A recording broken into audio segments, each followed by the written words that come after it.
In this episode of MPTV, we sit down with JF, the CEO of Taste of Belgium, an iconic Cincinnati brand. We're gonna find out what he did to pull the reins back in on a brand that had kind of got out of control early on and took it to a restaurant concept from just a waffle concept. We're also gonna talk about what he's done to build an amazing team and how he embraced social media early on. Let's go.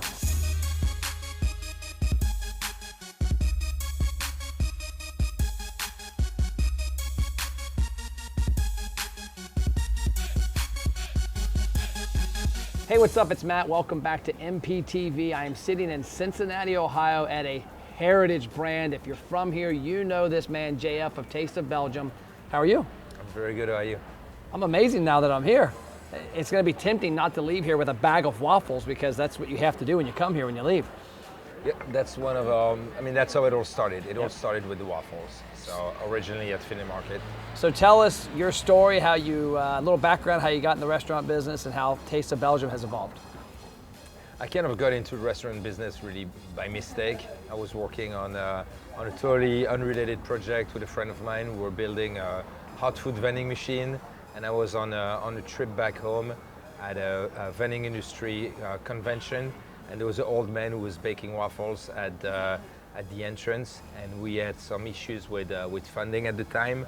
So some of our investors had bailed out, and I was trying to figure out like, what do I do during the week to pay my bills, so I can continue the project.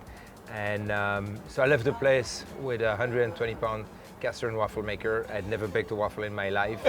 And when I came back here, I started baking waffles at the back of Finley Market. Originally, there was just a Saturday, Sunday thing to literally to just pay my bills while I could continue working on the other project. And the cool part about that is, like I always talk about grassroots marketing and getting the brand out there and sampling product. I know your product and love your product from a sample. We were at the Cincinnati Boat Show. We had our booth for our boat dealership, and we smell this amazing aroma coming from the booth across, and we go over there and the ladies got samples. And you'd have one sample like, oh, that's pretty good. You'd have two like, oh my gosh, that's amazing. Next thing you know, we got a whole thing of waffles. We're eating them in the booth and we're in a coma within an hour. But that's kind of, a cool story because a lot of businesses don't start that way, and how you've grown it organically. What was the next step after Finley Market? So, I agree with you. Really grew it kind of like one waffle at a time. So after Finley Market, what I started doing is do other neighborhood markets. So I would do the Hyde Park Market on Sunday, Wyoming on Tuesday, Northside on Wednesday. So pretty much every day of the week I had a farmer's market that was lined up, so I could get the brand known in the different communities. And then the goal was not to get into the restaurant business because I knew nothing about restaurants. So with my friend who was helping me build a hot food vending machine, we started assembling our own waffle irons. Okay. So we became a manufacturer, if you want, and then I would lease the waffle iron to coffee shop, restaurants, etc. All the way down to Nashville, all the way up to Cleveland. So that was the original business model. Make the waffle dough. So the dough is different than a typical waffle. So it's a thick dough. So in texture, it's almost more like a cookie dough with a special beet sugar that we bring in from Belgium. So it's something that we can mass produce, freeze, and then ship to people. Okay. So I know it's an interesting story how you grew it and it was everywhere, and then you pulled it back in and made the brand where it's you now. What happened when that you pulled it back and got out of that and decided to go with the standalone locations? Well, my staff invented hundreds of ways of screwing up a waffle. You think it's pretty simple. You put a piece of dough, you close the waffle iron, you put a timer, you take it out 3 minutes later. But there are many things that can go wrong. And my issue is that I was stretched too thin. I didn't have the proper team to really monitor what was happening with each of the licensee. And those were licensing agreement, not franchising. Okay. So I had very little control about what they were doing. And then people started doing their own things. And my brand name was attached to too often what I consider being an inferior product, and I wanted that to stop. So essentially repossessed all of the waffle irons over time, stopped renewing contract, brought all of those back in, and then I decided if you want Taste of Belgium waffle, you're gonna have to come to to Taste of Belgium. And that's when I started opening restaurants.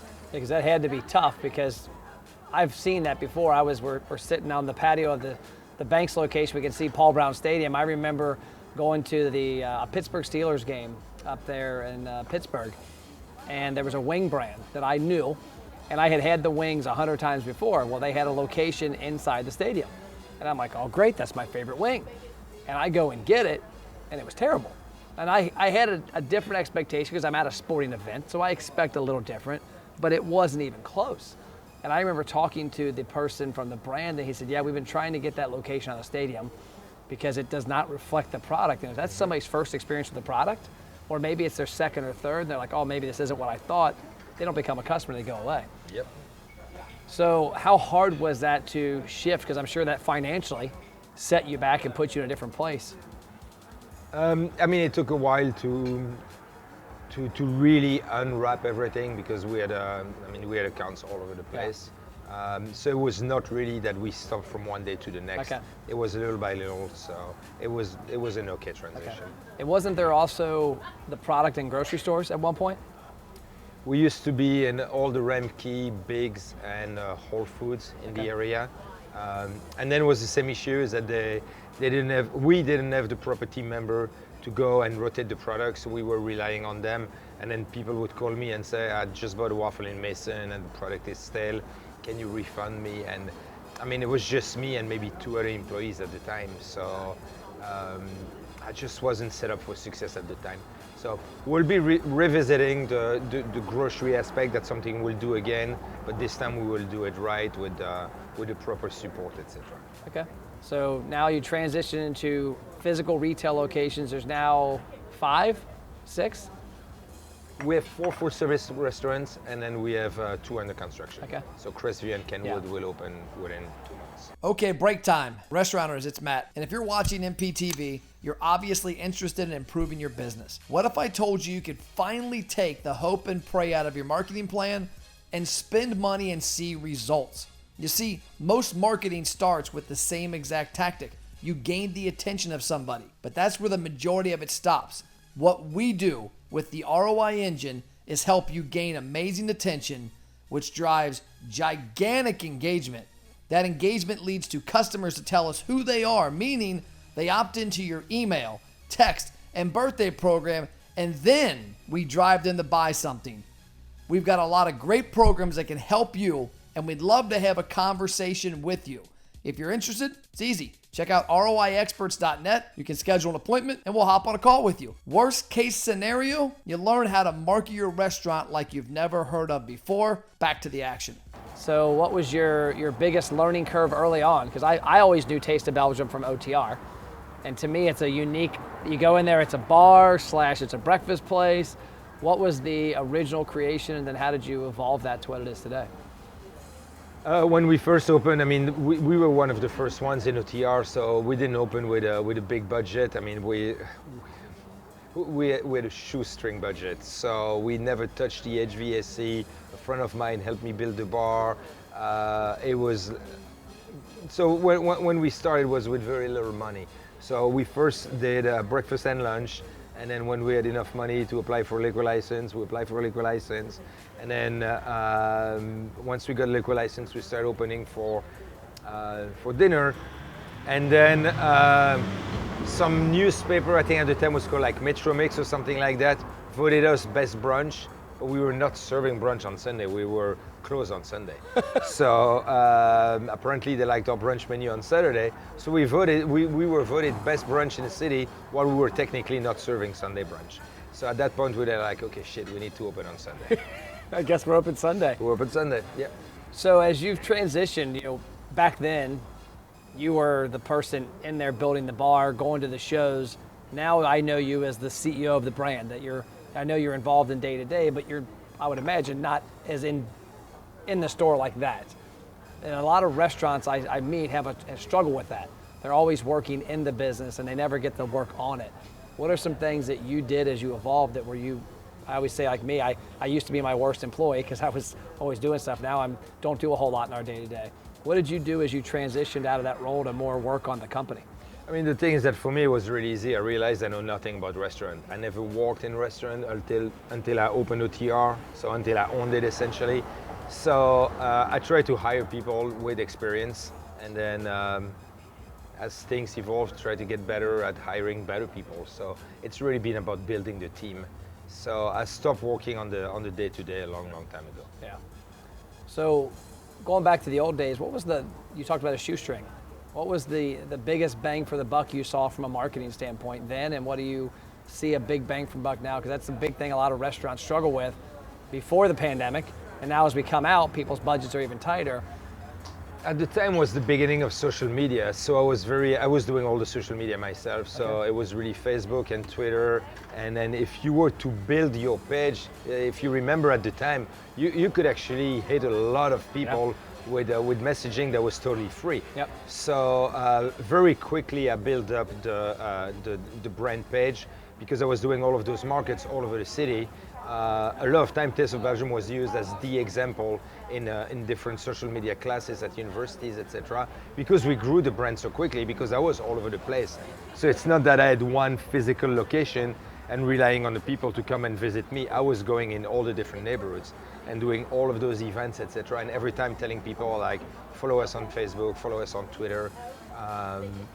So that was really the strategy at the time.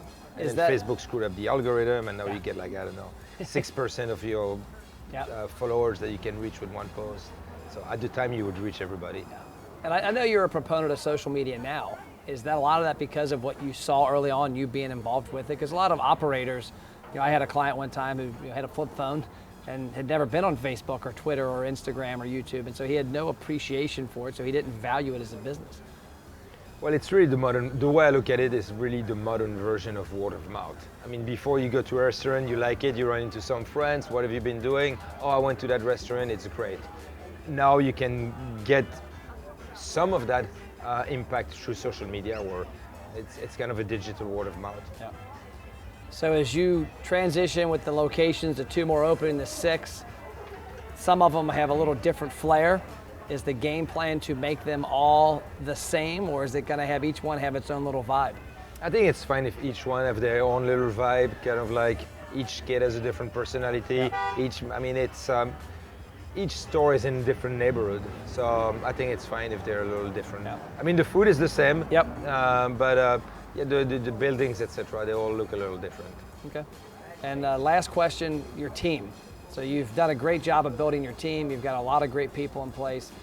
How have you found the right talent, and how have you managed them, I guess, because like a guy like Josh, for example, who I work with, is very creative. Just amazing. And so some people like that don't work well when somebody has their thumb on them. They work when they're freedom. So what have you done to find people, and what have you done to be a better manager of those people?